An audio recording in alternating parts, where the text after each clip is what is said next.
বুড়িগঙ্গার তীরে যেখানে নদী আর ইতিহাস মিলেমিশে একাকার, সেখানে সগর্বে মাথা উঁচু করে দাঁড়িয়ে আছে এক প্রাচীন সাক্ষী। এর প্রতিটি ইটে জমাট বেঁধে আছে ব্রিটিশ আভিজাত্য আর ক্ষমতার দম্ভ। কিন্তু এই লাল রঙের আড়ালে ঠিক কতটা বিষাদ লুকিয়ে আছে আজও কি প্রতিধ্বনিত হয় সেই ধ্রুপদী পিয়ানোর সুর, রাজকীয় বল নাচের পদধ্বনি প্রতিধ্বনিত হয় এর শূন্য অলিন্দে। চলুন ধুলো ঝেড়ে উন্মোচন করি ঢাকার ইতিহাসের সেই রক্তিম রহস্য। পুরান ঢাকার ফরাশগঞ্জ, যেখানে বাতাসের পরতে পরতে মিশে আছে মশলার ঘ্রাণ আর তামাটে রোদে পোড়া ইতিহাসের গল্প।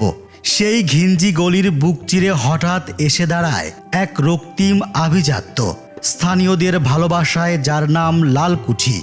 বুড়িগঙ্গার কোল ঘেঁষে দাঁড়িয়ে থাকা এই ভবনটি কেবল ইটের কাঠামো নয়, এ যেন গৌরবের এক জীবন্ত দলিল। সময়টা 1874 সাল। ভারতের তৎকালীন governor general George bearing Northbrook পা রাখলেন এই ঢাকা শহরে। তার আগমনকে স্মরণীয় করে রাখতে ঢাকার ধর্নাঢ্য ব্যক্তিদের উদ্যোগে মাথা তুলল এক অনন্য স্থাপত্য।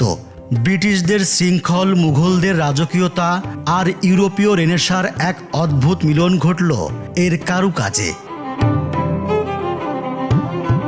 1880 সালে যখন লর্ড নর্থব্রুক এর উদ্বোধন করলেন, নাম হলো নর্থব্রুক হল। কিন্তু সাধারণ মানুষের চোখে এর লাল রঙের ঔজ্জ্বল্য এতটাই মায়াবী ছিল যে ইতিহাসের খাতা ছাপিয়ে লোকমুখে এর নাম হয়ে গেল লালকুঠি। ইতিহাসের সবচেয়ে গর্বিত মুহূর্তটি আসে 1926 সালের 8 ফেব্রুয়ারি। এদিন ঢাকা পৌরসভার আয়োজনে এই চত্বরে সংবর্ধনা জানানো হয়েছিল বিশ্বকবি রবীন্দ্রনাথ ঠাকুরকে। সেই দিনটির কথা আজও লালকুঠির দেয়ালে দেয়ালে প্রতিধ্বনি তোলে। একসময় এই লালকুঠি ছিল ঢাকার সামাজিক ও সাংস্কৃতিক হৃৎপিণ্ড। এর ভেতর ছিল সমৃদ্ধ এক গ্রন্থাগার, সুসজ্জিত মিলনায়তন আর সুরের ঝংকার তোলা নাট্যশালা। প্রতি সপ্তাহে নাটকের উৎসব, মহড়ার ব্যস্ততা আর দর্শকের উপচে পড়া ভিড়। বিনোদনের অন্যতম আধার ছিল এই আঙিনা। এই মঞ্চে নিয়মিত নাট্যচর্চা করতেন প্রয়াত বর্ষিয়ান অভিনেতা প্রবীর মিত্র। তার চলচ্চিত্রের রঙিন ভুবনে যাত্রা শুরু হয়েছিল এই লালকুঠির ধুলোবালি মাখা কাঠের মঞ্চ থেকেই। সে এক জাদুকরী সময় ছিল যখন পর্দার চেয়ে মঞ্চের মায়া মানুষকে বেশি টানত। সময়ের বিবর্তনে জৌলুস হারালো লালকুঠি। অযত্ন আর অবহেলার ছায়ায় ঢেকে গেল তার রক্তিম আভা।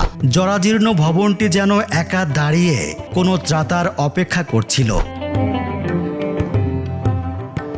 অবশেষে অন্ধকার ঘুচতে শুরু করেছে। সরকারি উদ্যোগে শুরু হয়েছে এই ঐতিহ্য রক্ষার কর্মযজ্ঞ। ধুলোবালি সরিয়ে আবারও ফিরে আসবে সেই পুরনো জৌলুস। তবে এর মূল নকশা আদৌ অক্ষত থাকবে কিনা সেটা নিয়ে সন্দিহান।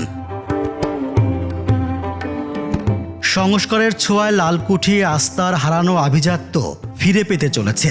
দীর্ঘদিনের মলিনতা ধুয়ে মুছে এখন সে আবার রক্তিম ঝকঝকে। এই নতুন রূপ টানছে এ প্রজন্মের তরুণদের। বিকেল নামলেই এখানে ভিড় জমে। কিন্তু এই যে ঝকঝকে দেয়াল, এর গভীরে লুকিয়ে থাকা নর্থব্রুকের সেই সফরের গল্প, কিংবা এই চত্বরের রবীন্দ্রনাথের সেই ঐতিহাসিক সংবর্ধনার স্মৃতি, এ প্রজন্মের কতজন তা জানেন? প্রবীর মিত্রের মতো অভিনেতাদের যে ঘাম আর শ্রম এই মঞ্চে মিশে আছে, সেই ইতিহাস কি সেলফির ভিড়ে ঝাপসা হয়ে যাচ্ছে না? বিনোদন আর আড্ডার জন্য এই স্থানটি জনপ্রিয় হওয়া আনন্দের, কিন্তু ইতিহাসের শেকড় না জানলে এই সৌন্দর্য কেবলই বাহ্যিক, কেবল ছবি তোলার প্রেক্ষাপট হিসেবে নয়। লালকুঠিকে চিনতে হবে তার ঐতিহ্যের গভীরতায়। লালকুঠি পুনর্জন্ম পেয়েছে। এখন দায়িত্ব আমাদের, এই প্রজন্মের। আসুন আমরা কেবল এর সৌন্দর্য উপভোগ না করি, এর ইতিহাসকেও হৃদয়ে ধারণ করি।